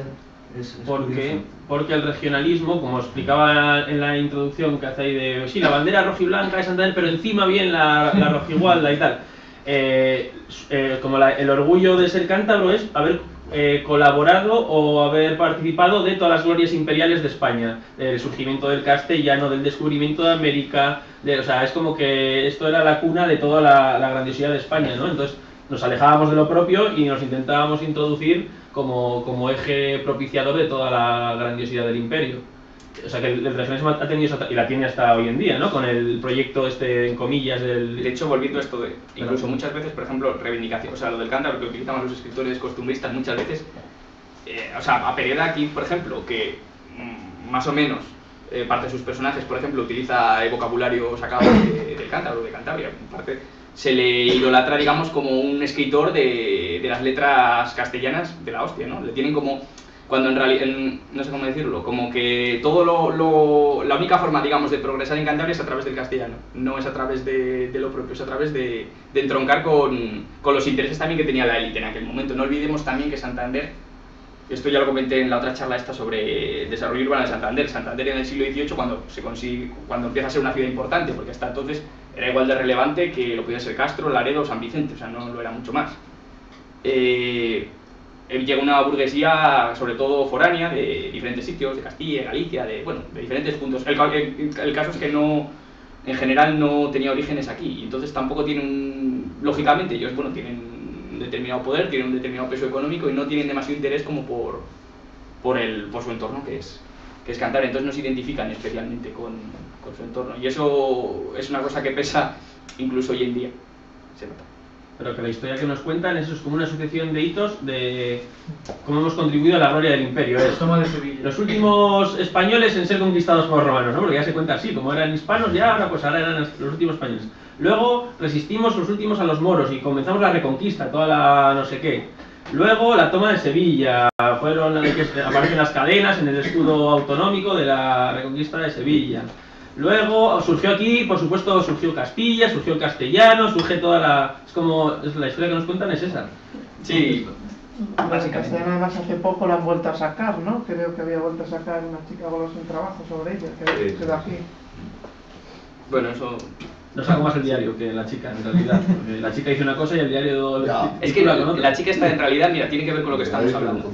Porque ella lo que viene a decir, ya habla del Montañés en la entrevista esa, y dice que es una cosa estudiar, que es un patrimonio, no sé qué, y lo que pasa es que luego dice que eso explica, o sea, intenta como unir las dos cosas, en plan, sí, existe el montañés o cántabro, es muy interesante, está muy bien, pero el castellano nació en Cantabria y eso tiene que ver de alguna forma con ello, ¿no? Algo así viene. No, ella no dice que el castellano nació en Cantabria, eso es... Pero no dice que tiene que ver, como que explica el origen del castellano, lo del montañés o algo así. Que contribuye a explicar el origen. Bueno, sí, para decir que aquí no.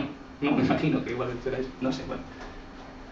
Sí, es curioso esto de la elaboración de una identidad nacional que siempre es a partir de una serie concreta de mitos y de tótems. Sí. Y yo recuerdo como anécdota que cuando yo era pequeño, a mí lo que a mí me contaban de Cantabria en el colegio y demás era efectivamente la cuestión de las guerras cántabras y de la mitología. Entonces yo interpretaba que la mitología cántabra era la que tenían los cántabros en la época de Roma. Yo me imaginaba que en esa época querían las anjanas y los ángeles, y luego cuando me acerqué digo, que no, porque claro, te contaban que había una Cantabria antigua y luego la autonomía de Cantabria.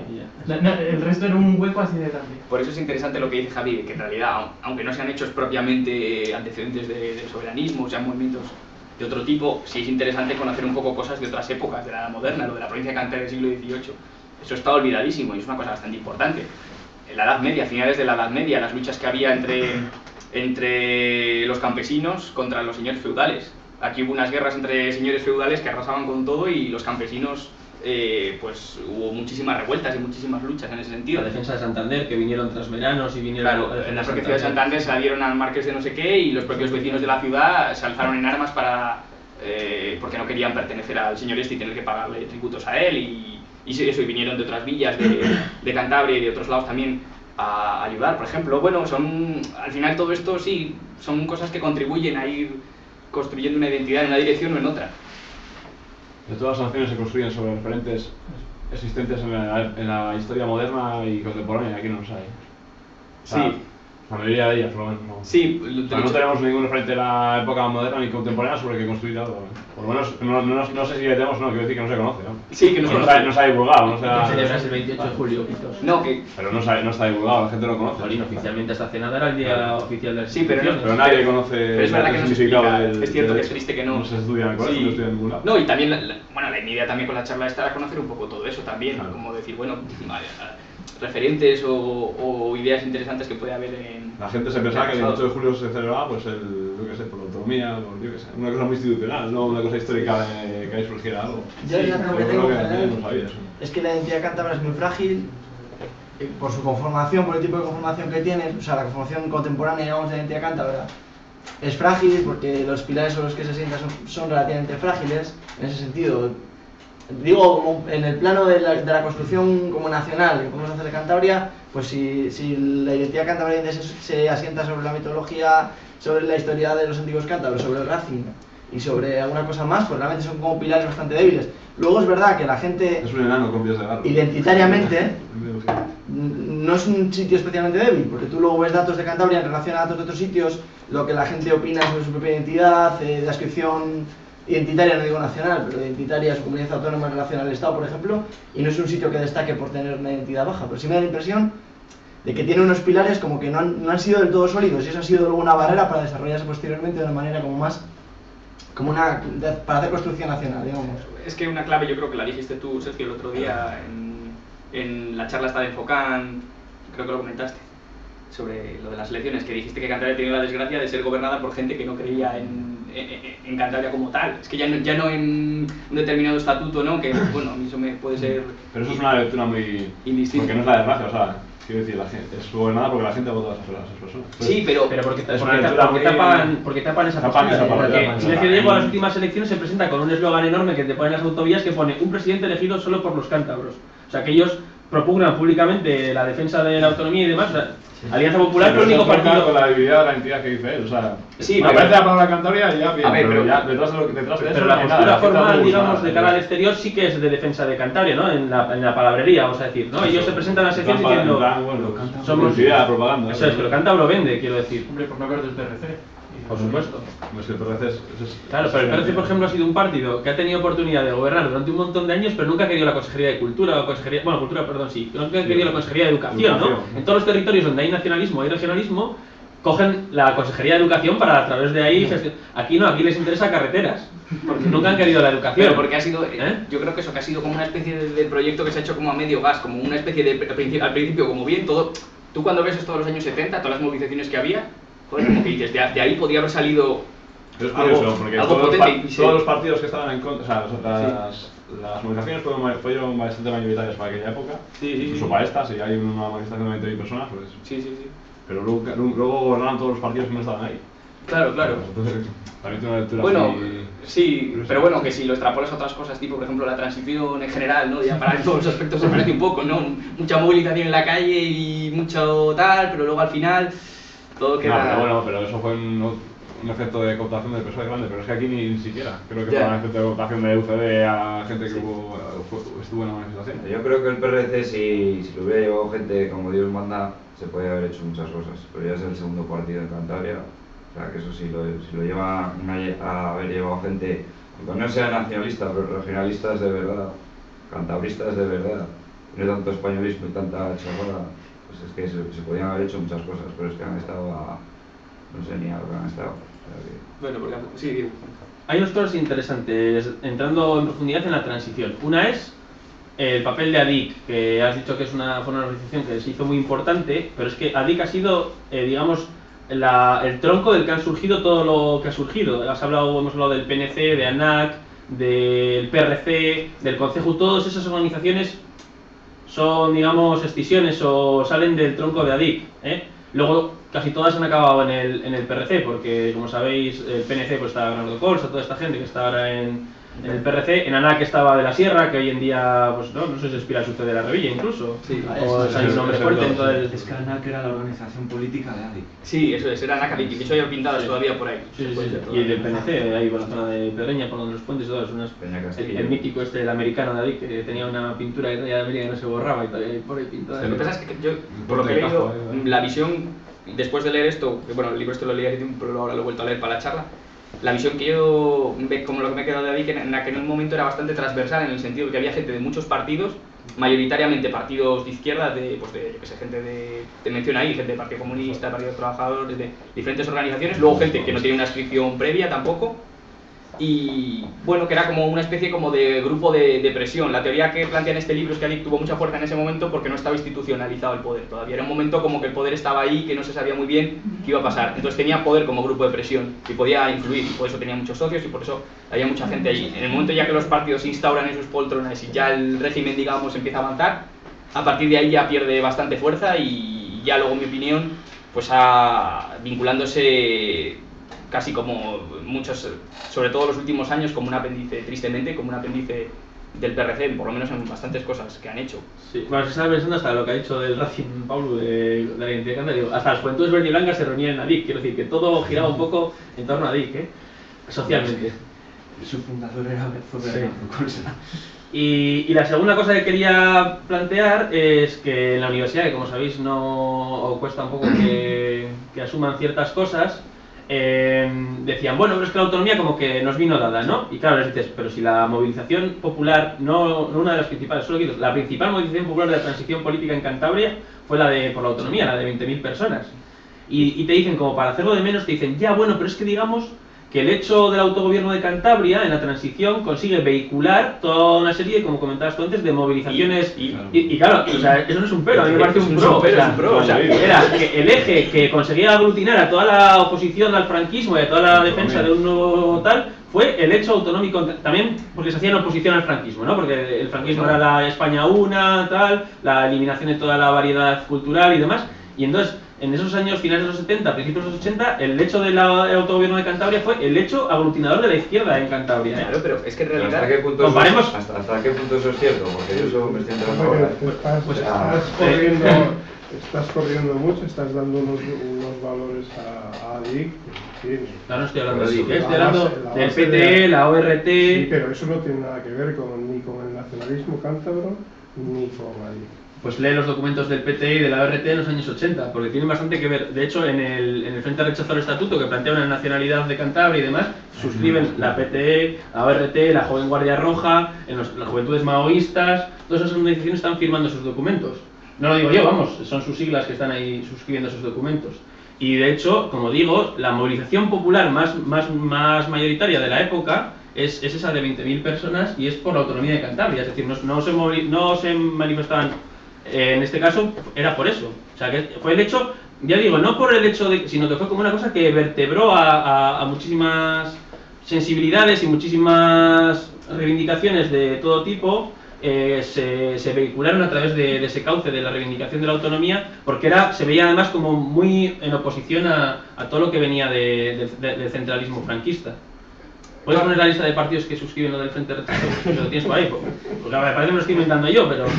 Sí, está por ahí. No, yo me refiero a que la lucha antifascista era un poco, pues que la gente, habría parte que reclamaba la autonomía y tal, pero que iba un poco a su aire, yo creo, vamos, no era gente tampoco, en su mayoría muy centrada en el tema del cantabrismo y demás, ¿no? No, a ver, es un movimiento, no, pero quiero decir... Que luego que seguro que todos estaban en esa manifestación, ¿no? El MC, el PTC, el Sindicato Unitario de Torlavega, el Sindicato Mayoritario de Ganaderos, la UGAM, la Joven Guardia Roja, la Unión de Juventudes Maoístas... Pero yo sí que le doy la razón un poco cuadrada, porque a veces la perspectiva histórica de los acontecimientos hacen que les queramos dar una explicación, o sea, no sé cómo, revestirlos de un cuerpo lógico, y que a veces, o sea...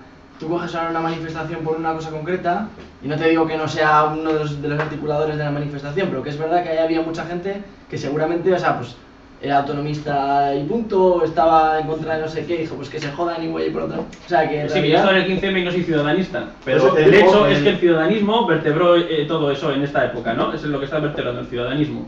Pues en aquella época fue el cantabrismo el que lo vertebró, aunque había gente que acabe ahí sin estar muy convencido, por así decirlo. Sí, sí, pero que habría que matizar qué es cantabrismo, o sea, todo el autonomismo es cantabrista, no sé cómo decirte. Todo el estatuto sí, pero yo no creo que llamarlo cantabrismo. Claro, a ver, es que... O sea, no creo que existiera una entidad cantabrista como tal, y que todo el mundo que estuviera ahí, incluso todo el mundo que firmó eso, se definiera como cantabrista. No, claro. A ver, vamos a ver. Es que, no sé... Simplemente esa demanda más global de pedir la autonomía, igual como se incluían las demás, las articulaba y bueno, pues estamos hablando la gente se inscribió en ellos sin tener mucha conciencia de ser cantabrista. Estamos hablando también desde el presente, quiero decir, de lo que viene, claro. Si ahora vamos desde lo que pueden haber en organizaciones cantabristas hoy en día y lo trasladamos hacia atrás, pues claro, seguramente encontremos muchísimas diferencias, pero hay que verlo en el contexto de la época, no sé. Y que sobre las cuestiones estas así más decimonónicas y lo del, mira, por ejemplo, lo de la guerra civil y todo eso. Lo que es interesante lo del Consejo Interprovincial. No, yo que digo que nadie ha comentado nada. Yo a mí, cuando leí sobre el tema, me pareció una cosa bastante curiosa, ¿no? No sé, aunque yo lo dijiste tú y no te oí muy claro, el Consejo Interprovincial, si fue fruto, cuánto de porcentaje hay de ser fruto de la situación de guerra que se vivía y cuánto de esa petición de estatuto de aquel partido republicano y cuánto de la gente que quería, o sea, mucho, una mezcla de... Yo diría que la mayoría, seguramente, lo que fue acelerar lo de la situación de guerra, pero también te digo una cosa, había perspectivas de... La situación de guerra, o sea, por un lado aceleró esa demanda, pero por otro también la retardó, porque muchas veces estos exigían un traslado de competencias y organizaciones decían, no, bueno, primero... O sea, hay que ganar la guerra, o sea, no tal. Entonces el propio presidente, que era Juan Ruiz Olazarán, que era del Partido Socialista, decía, no, bueno, todo esto de estas reivindicaciones están bien, pero esto digamos que es como, estamos ahora haciendo como réditos, él lo dice algo así, que estamos haciendo ahora como méritos para cuando termine la guerra, Entonces nos habremos ganado esto. Pero cuando termine un poco cuando termine más bien ese era el planteamiento, pero es verdad que se empieza a desarrollar en muy pocos meses. Hay un desarrollo muy rápido, pues se habla de todo esto del país cántabro y tal, que yo era algo que hasta hace no mucho desconocía y que está completamente tapado, nunca se ha hablado de ello y nunca se ha vinculado además a nada posterior. Una cosa, ¿sobre qué hora más o menos? No sé. No hay... Bueno, ¿Nos a las 9? Hombre, sí, pero no sé nos vamos a echar. Pues yo sí que quería comentar, hablando un poco, porque ya salido eso del Racing y me hace gracia decirlo. No, pero hay una cosa que sí que me preocupa bastante, realmente por lo que decía antes, de que creo que la base ya es bastante frágil identitariamente en Cantabria y tal. Me da la sensación de que, sobre todo en esta época, hay pueblos que son capaces de reproducirse a sí mismos culturalmente, de generar cosas nuevas que tienen contenido cultural propio, como desde sus propios parámetros como pueblo, y Cantabria me da cada vez más la sensación de que se ha quedado atascada, o sea, es incapaz de generar como pilares culturales nuevos sobre los que asentar su propia identidad, es que no sé cómo decirlo, y más en la urbanización en que tienen que ser como packs muy pequeños, culturales, o sea, por ejemplo, ¿qué es lo vasco? Pues lo vasco es el euskera, no sé qué, tal, son 4 cosas resumidas, porque la urbanización no te da para matices, no te da para grandes cosas en realidad. Yo creo que la cultura de los pueblos prácticamente se convierte en eso, en pequeños packs de 4 elementos. Y esos packs de 4 elementos tienen que competir constantemente contra la cultura dominante y sobrevivir en eso. Y me da la sensación de que Cantabria, si no se ha quedado, se está quedando como sin esa capacidad de reproducirse culturalmente, y eso es preocupante. No digo que sea irreversible, vamos, si fuera irreversible me iba para casa, pero me da la sensación de que está pasando eso, y también tiene que ver con una sensación que yo voy percibiendo como un poco de autonomía fallida, que hay gente que empieza a considerar que el proceso autonómico pues quizá prometía y no ha sido para tanto, o pues ha sido la casa de un montón de gente que se ha dedicado a lo que se ha dedicado y no precisamente a defender lo que se supone que era la autonomía y demás. Esos discursos están saliendo últimamente. Claro. O sea, son minoritarios, pero se le están dando altavoz. Claro, pero yo creo que está todo relacionado, y ese es el discurso que hay que combatir de alguna manera. Sí, pero eso está dando pasos poco a poco y que la cosa va para adelante, ¿eh? Muy poco a poco, pero la gente, joder, por ejemplo, volviendo al tema ese de Racing o lo que sea, el Lábaro, por ejemplo, no se veía ni en pintura, y lo llevaban 4 rojos proletarras con aquello, y ahora lo lleva todo el mundo. Sí, o sea, esta gente es esa mal hecha, yo me quedo flipado. Sí. Con el tema del cántaro hay polémica en la calle, porque la hay. Sí. Y la hay. Y vamos, y hay polémica de llegar incluso a levantar la voz y gente que dice que tal. ¿Pero por qué? ¿Por qué? Porque es que la propia gente de los pueblos, joder, tiene su conciencia de ser de Cantabria y de que igual ellos no, pero sus ancestros lo hablaron, lo que sea, y saben ciertos vocabularios y demás, y si tú les revivas eso, son los primeros en defenderlo, pero es que vamos, a capa y espada. Y yo creo que en el tema ese, por ejemplo, del Lábaro y del cántabro y tal, hay bastante, se habla bastante en la calle. El cántabro es la batalla. Que hay que todavía luchar carros y carretas, pero bueno. Yo creo que aquí en Cantabria se ha ido un poco en olas. Pues por ejemplo, en los años 80, como habéis comentado antes, la recuperación de la mitología, lo de las guerras cántabras. Luego hay como una bajada en el que no se habla de nada, hasta mediados de los años 90, en el que se empieza a recuperar un poco el cántabro, el folk cántabro, que tuvo mucha potencia, y otra vez se vuelve a otra bajada. O lo del Lábaro también, que se recupera un poco con fuerza en mediados de los 90. Y ahora un poco estamos en decadencia. La próxima ola que cojamos, pues no sé cuál será, pero yo creo que en Cantabria estamos en ese modelo de olas. Sobre la cuestión del discurso de que el Estado de las autonomías ha fallado y es necesaria una recentralización, es muy interesante un documental que hay de los años 70, después de, se titula, sí, la transición. Es muy interesante, sí. Que está muy bien, lo recomiendo, está en internet. Y está en 2 partes. No se os puede dejar solos, es la primera, y el segundo, atado y vivo. En la segunda parte hablan de lo que se percibe en esa época, está grabado entre el 78 y el 80, como una rebelión contra el centralismo, lo titula así el apartado, ¿no? Y se ven escenas como, por ejemplo, o sea, se percibe como una cuestión de conjunto, y se ven escenas como en Andalucía, la gente de Andalucía arrancando la rojigualda y haciendo la triza diciendo no queremos más bandera que la andaluza, ¿no? Luego sí que hay en esa época, respondiendo a lo que se planteaba antes, hay un autonomismo que creo que es vertebrador de las demandas populares, no solo en Cantabria, en todo el contexto de España. Incluso sale Villalar con todo el tema castellanista y los comuneros. Y es muy interesante que en ese documental aparece un representante de la burguesía, no sé de qué estrato concretamente, en un semanario económico que se llama 5 días, y él se supone que es el director, ¿no? Y dice: a mí es que esto mientras la gente está demandando masivamente a las autonomías, a mí es que esto de las autonomías no me suena muy bien porque va a ser un nido de políticos corruptos y chupópteros, ¿no? Y va a ser muy caro, y va a ser un despilfarro. Y me parece interesante cómo hay un retroceso, porque en ese momento el discurso hegemónico era el de la gente demandando un mayor autogobierno, y ahora se aboga por la recentralización. Es decir, ese discurso ha estado subterráneo, subsumido entre las élites, y en cuanto ha habido crisis económicas, esto es un poco como lo que se hace con lo de los servicios públicos, ¿no? Se cogen los servicios públicos, se trocean, se convierten en un nido pues, de corrupción, de nepotismo, se hace que funcionen mal, etcétera, etcétera, etcétera. Y dicen: joder, esto está funcionando fatal, mira la sanidad que mal está, vamos a privatizarlo todo. Y así con tantísimas otras cosas. O sea, la medicina, quiero decir, ellos te envenenan y te dan cianuro como medicina, o sea, y esa es la curación. Entonces, Cantabria está en una crisis que yo creo que era estructural y que tiene que ver, en mi opinión, con su situación de dependencia a nivel económico y a nivel de otras cosas. Pero la culpa es de la descentralidad y no es de... Claro. O sea, también es cierto que el tema de las autonomías también se usó para rebajar las aspiraciones nacionales de Cataluña y País Vasco, sobre todo. Sí, en Cataluña es que fue muy impactado el tema de la autonomía. Sí. Entre una burguesía... Con la famosa ALBAPA, el Café para Todos y todo esto, pues también surgieron autonomías bastante artificiales un poco, como pues en Madrid o La Rioja o las dos Castillas, y yo creo que iba un poquito destinado también a eso, a rebajar las aspiraciones vascas, catalanas e incluso gallegas, aunque eran menores. Y hay percepción ahora de que, en cierto sentido, y creo que el auge de Ciudadanos también tiene que ver con eso, en parte, del fracaso del modelo autonómico. Como hay un discurso, por lo menos lo había, yo creo que lo sigue habiendo, aunque menor, de que la crisis tiene que ver con el despilfarro económico no público y tal, pues las autonomías se percibe como eso, como un sitio donde se gasta el dinero público que no tiene por qué existir.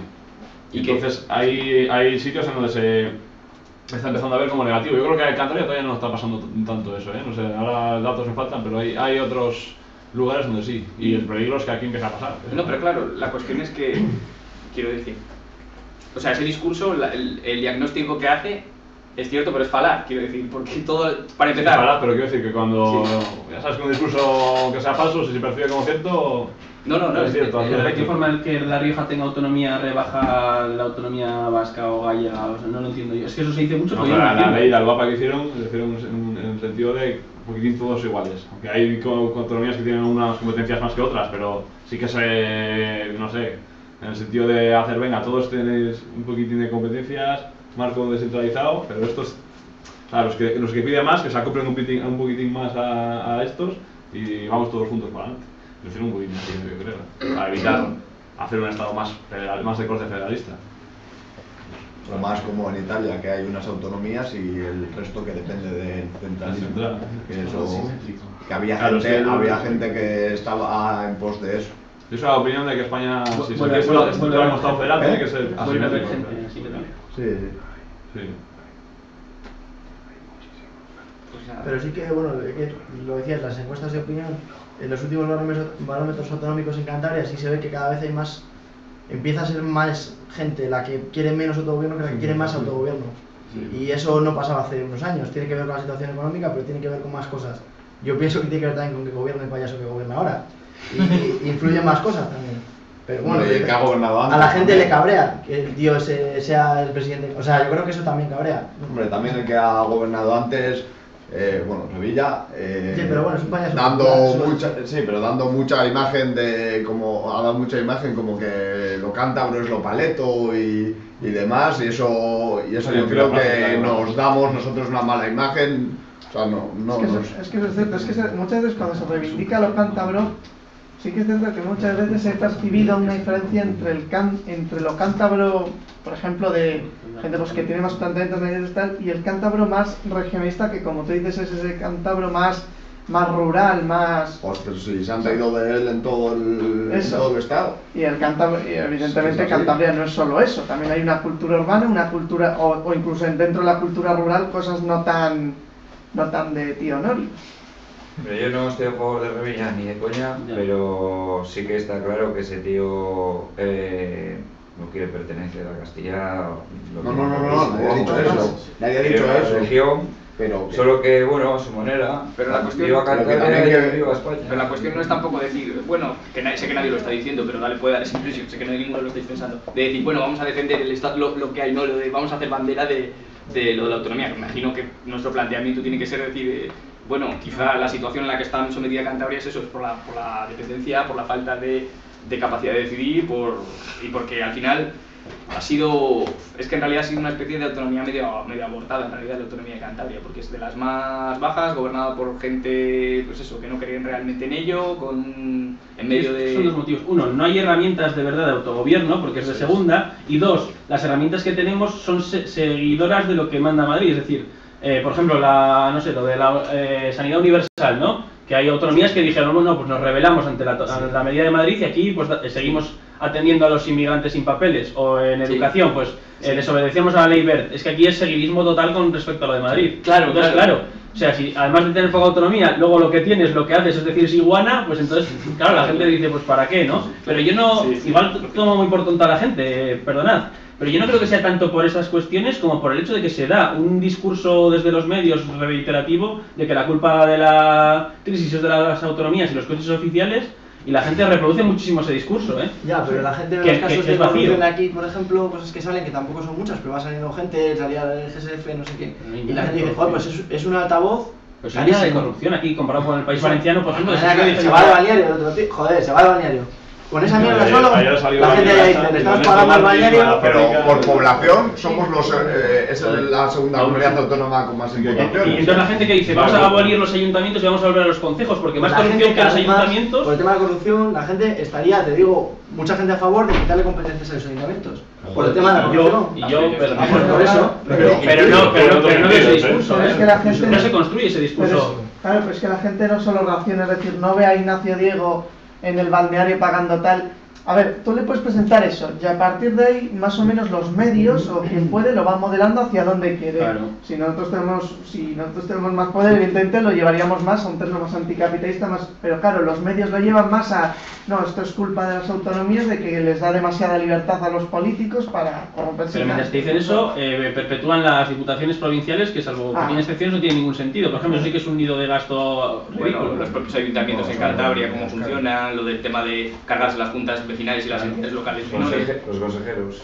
Todo eso, si es que al final, y bueno, también hay que decir eso, que aunque parezca eso que estoy defendiendo la situación actual y el estado de las autonomías actual, que para nada me parece lo que no es para nada es lo que yo quiero, sí hay que decir que joder, los gobiernos autonómicos gastan el 80%, incluso el de esta jarcia que nos gobierna, el 80% así del presupuesto de sanidad y educación, lo que gastan. O sea, donde hay pufos de verdad, donde tal, es los que tienen defensa, los que tienen Casa Real, los que tienen gastos ahí de que si el Instituto Cervantes, que si no sé qué, que va a saber cuánto dinero se va en ese tipo de cosas, es el gobierno central. Y nadie, por ejemplo, dice, igual la propuesta tiene que ser, igual hay que recortar el gobierno central, que gasta mucho. O sea, porque podría haber ese discurso, ¿no? De igual... Claro, que hay duplicidad de competencias, ¿no? La bonapartista madrileña y la federal. Porque tenemos que cargarnos la federal y no la central. A ver, luego también otro problema que yo también veo en Cantabria es que, claro, como sociológicamente ha tendido más bien hacia, por lo menos en el voto, no ya ideológicamente, a partidos más bien conservadores y tal, creo que también hay como una visión como de, hostia, en Cantabria, si nos quedamos en Cantabria solos, vamos a seguir aquí gobernados pues por una especie de PP propio, ¿no? O algo así. Yo creo que hay un poco esa visión, que tiene una parte que yo entiendo que es real, pero claro, también es como muy triste decir, bueno, ni en tu propio... O sea, no te planteas el hecho de cambiar las cosas en tu propia tierra, ¿no? Pues habrá que intentar cambiarlo. Y igual la dependencia también es lo que genera ese conservadurismo también, o se retroalimentan, vamos, yo creo que sí. Yo lo último que es que, ya que no defiendas el Estado de las Autonomías, lo es que ese discurso ahora mismo va a quedar vacío, porque el Estado de las Autonomías se va a dinamitar en el corto y medio plazo, ¿eh? Y en unos territorios se va a tender hacia la federación y en otros territorios hacia el centralismo. Y aquí en Cantabria, concretamente, hoy en día eso nos ha pillado sin referentes políticos y sin herramientas para defender, y no veo, por eso decía un poco lo de la izquierda, en los años de la transición, no veo en la izquierda esa voluntad clara que tenía en los años de la transición de defender la autonomía y de defender el autogobierno de Cantabria. Hoy en día no lo veo en la izquierda española, sobre todo.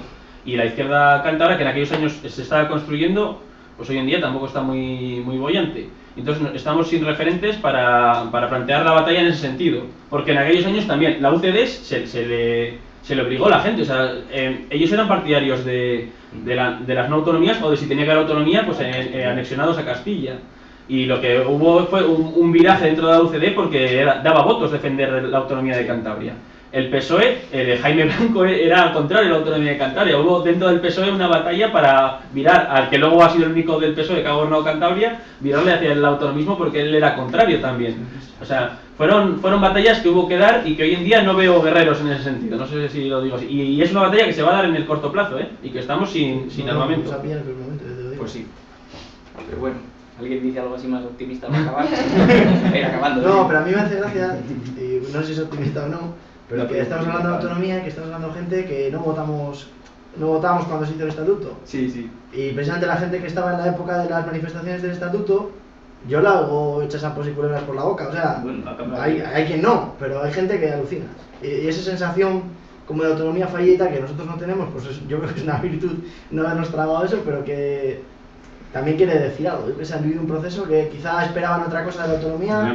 En ese momento puede ser. Y es lógico, hay una frustración, ¿no? Al final tú luchas por una cosa, luego al final no tal, y nosotros decimos, no, bueno, claro, es que la reivindicación tiene que ser la soberanía, tiene que ser romper con todo esto. Pero mucha gente igual lo que hace es irse hacia atrás, ¿no?